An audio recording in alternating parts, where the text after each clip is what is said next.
Welcome everybody to Coffee with COSIMO. This is episode 5, and I'm Connor Cantwell. I'm European Partner with COSIMO Ventures, and delighted to welcome Matteo Branchetti to today's conversation. Matteo is from Fortuna Digital Custody, and we'll be diving into how we navigate digital assets in a secure way.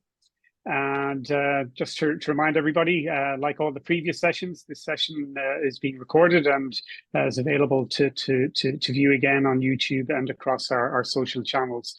But before we dive into the conversation proper, Matteo, do you want to introduce yourself and give us a high level on what Fortuna do? Yep. Hi, everyone. My name is Matteo. And as Connor said, I work for Fortuna Digital Custody. Fortuna is a digital asset custodian with a BAS license in Ireland. That means that we are basically at this stage licensed by the Central Bank of Ireland. And sorry, as a custodian, we basically secure digital assets for our clients. And at the same time, we can also we also do some sort of treasury management services for the clients. These treasury management services basically range from staking to DeFi interactions, and the main purpose of these services is basically to generate additional yields for the clients, and basically put the assets at work. Very good. So digital assets, I suppose, in this form, they've been around for, I don't know, 15 years at this point. Adoption is, it's growing and slowly becoming more mainstream. And people are starting to understand it. And an obvious question is, well, when I get into this ecosystem, how do I stay secure? Like anything online, how do I not get into trouble? How do I make sure my assets are safe? So as we go through the conversation, we look at it from the perspective of firstly an individual, and then secondly maybe from the perspective of large holders or institutional holders. But just taking an individual as the starting point. So I'm dipping my toe into digital assets. I want to go onto an exchange to buy some tokens. I've been told I need to set up a wallet. What does that mean? What does that look like now, Matteo? Okay, so generally talking, like a wallet, let's put it this way, like it's an infrastructure that allows you basically to keep your assets there.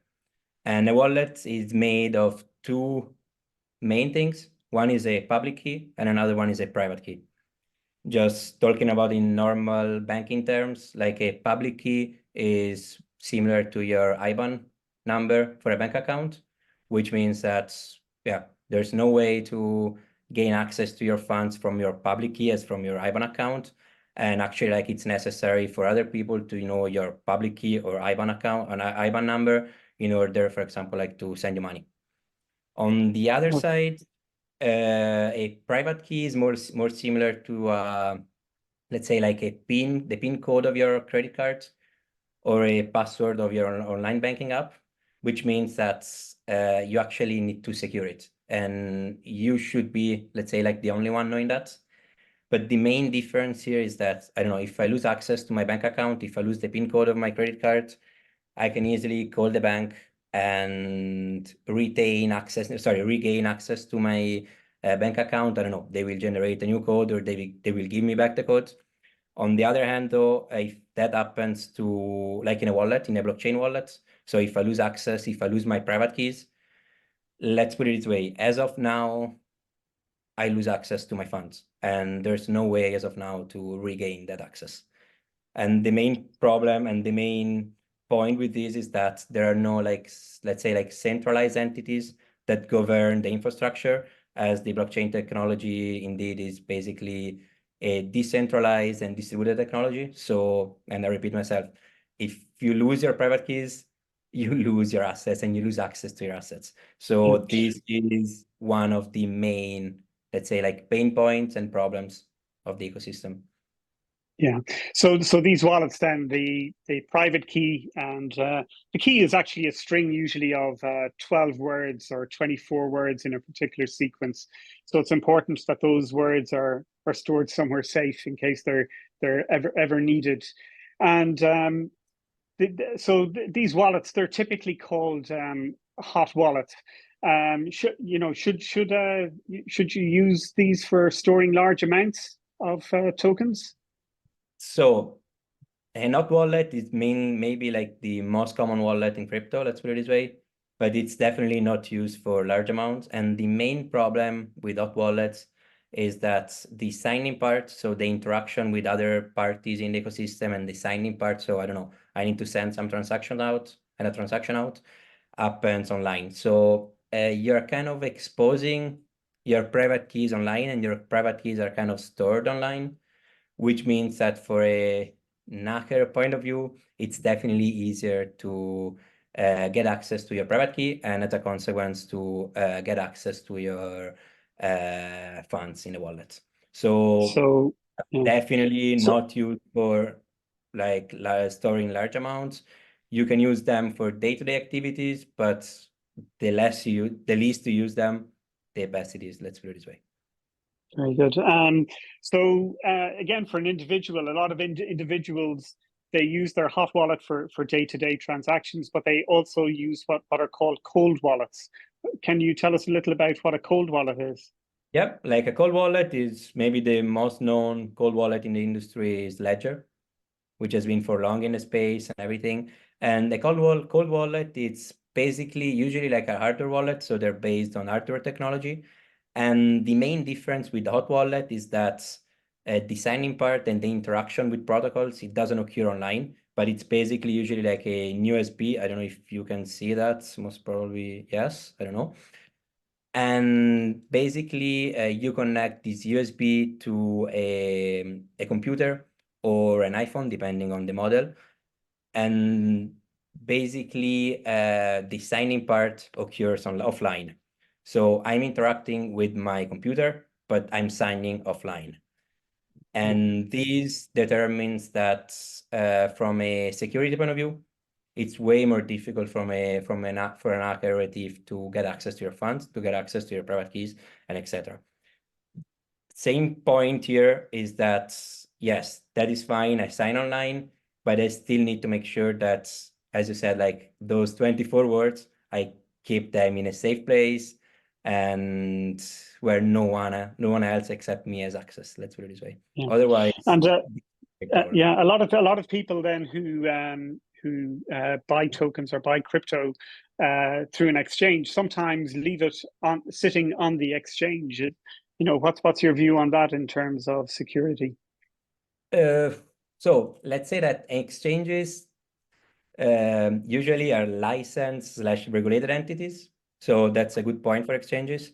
And it's definitely like easier for a newcomer in crypto to enter in crypto and let's say like use exchanges to buy, sell, and store the assets. So definitely good as they have like a Web2 interaction and Web2 interface as well. But at the same time, you need to be aware of a few things. First of all, like if you want to interact with an exchange, fine, but do a proper some sort of due diligence of the exchange. So to keep it simple, avoid exchanges that are licensed in sunny places, but search for exchanges that, I don't know, from a European point of view, search for exchanges that are licensed in Ireland or Germany mainly. And at the same time, another thing that you need to be aware of is that an exchange kind of function as a bank. So as I'm putting my money in a bank, the bank usually can, I don't know, keep 10% of those money in like they can keep 10% of those money but if with the other 90%, they usually run some sort of strategies with them. That means that they usually trade them or they use them for other stuff. And this is mainly to generate additional yields for the exchange or for the bank. So yeah, run a proper due diligence on exchange as you are not retaining the ownership of your assets when you're interacting. So for an individual then, hot wallets, good for day to day. Cold wallets, you have a small piece of hardware, a bit more secure, and then exchanges, you need to do your due diligence, if I can get that out. to make sure that it's your funds are properly looked after. If I'm a larger holder as an individual, what other options do I have? Yeah, so if you're like a larger holder as an individual, but also like especially like as a financial institution, like a family office my family office or a wealth manager, let's put it this way. I would say that you mainly have two other options. One is a classic multi-sig, like use a technology provider. Now, like I'm thinking of three, like Gnosis Safe or Fireblocks or Ledger Enterprise. But on the other side, you can also like use a custodian. So Okay. the main difference between these two parties is that a technology provider, and it's just a technology provider. So they don't have any kind of regulation, and they just provide to you like the technology that then you need to set up properly, that then you need to build, let's say, like a proper governance around it. Just to give like a bit of introduction here. So the wallets that we were talking about before are basically like single wallets. That means that a single person can send transaction in and out, and a single person is only allowed to interact with these wallets. When it comes to this more sophisticated wallet, like Gnosis Safe, Fireblocks, Ledger Enterprise, or a custodian in general, the process and technology that they have is more of like a multi-sig. That means that multiple people will need to approve specific transactions in order to, I don't know, send a transaction out or interact with protocols. And that means that there's definitely an additional layer of security. But if you're using a technology provider, you are the one that needs to make the decision on how to set these wallets up. Let's put it this way. So if I want to go all in, Matteo, and use a custodian, why would I do that over self-custody, even using multi-signature approach? Why would I use a custodian? I would say that the main difference and to make kind of a connection, like using a technology provider is similar to use like a bank safe, a safe in your house, and using like a custodian is more similar to using like a bank safe. So if I have a bank safe, if I have a safe in my house, I need to set up like, I don't know, the PIN code. I need to set up the proper governance to interact with the safe. Whether like if I'm using like a bank safe, so a safe in a bank, there's like proper procedure that have been tested, proper procedure that have been approved by regulators. So it's like the governance to interact with the safe or interact like with the funds of the clients have been tested, approved by regulators and everything. And at the same time, like there's also like a big difference from a compliance point of view. So if I use like just a technology provider, I need to make sure that the parties that I interact with are actually like trusted parties. So I would need to make sure that I run an email and a KYC on the parties. I need to basically take on all the hassle that a custodian takes away. So if you interact with a custodian, you interact with the licensed entities as of now.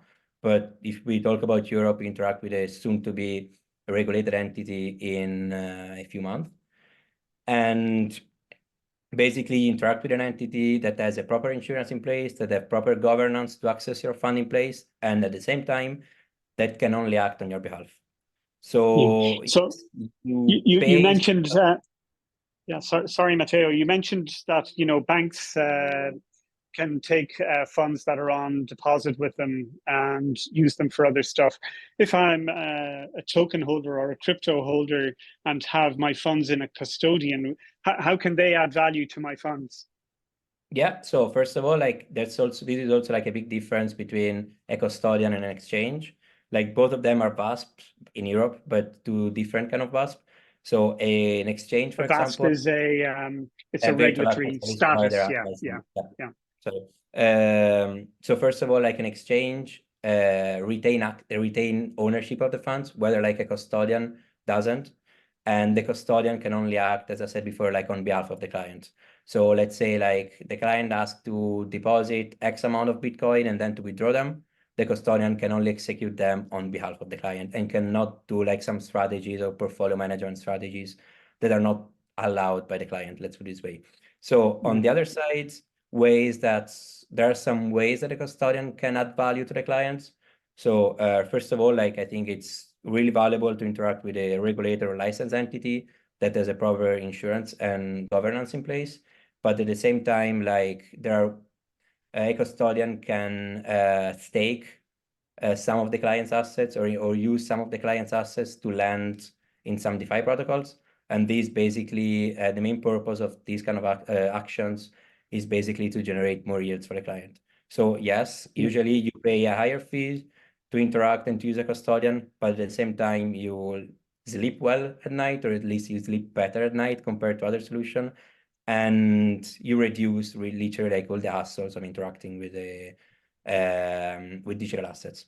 So that's I would say like the main point of why like a family office or like a financial institution should get into and use a custodian.